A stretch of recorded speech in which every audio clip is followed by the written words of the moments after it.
Hey everyone, I'm Pastor Drew, and this is my Friday message. It's the time of year where there's all sorts of Christmas things going on, and in my household this week we have Christmas programs to go to for our little boys.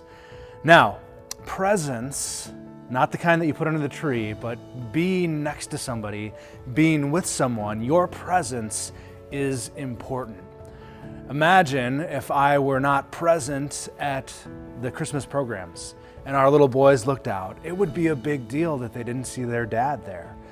Imagine, if you would, my wedding about 12 years ago.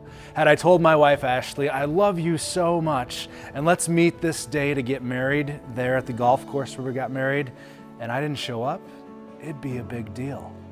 God promises His presence to His people.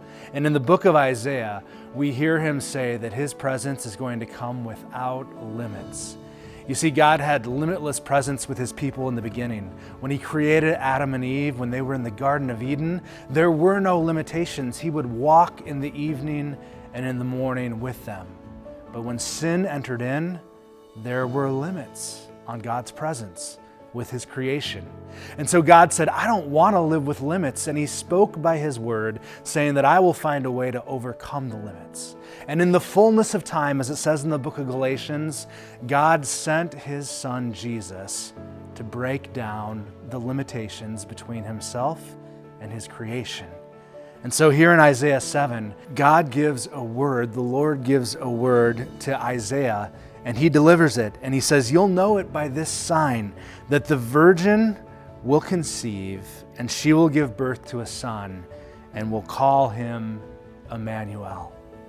In the book of Matthew, many hundreds of years later, he says that prophet Isaiah, as he spoke those words, Emmanuel, which means God with us, that he spoke those, and now those words have come to fulfillment in Jesus. I hope you can join us this weekend as we begin to explore not only the limitless love of God through Jesus, but what that means for us. How we walk forward now as people who are expecting God Himself, who dwells with us, who delivers us by His Son, Jesus. We gather at 8 o'clock, at 9 o'clock, and 10 o'clock. 8 o'clock we have our traditional service. At 9 o'clock we have our study and growth hour, and at 10 o'clock we have our contemporary service. I hope you can join us as we gather and as we move towards the manger of the Savior of the world, Jesus, the one who has come, the one who is with us. Have a great weekend, everyone. See you soon.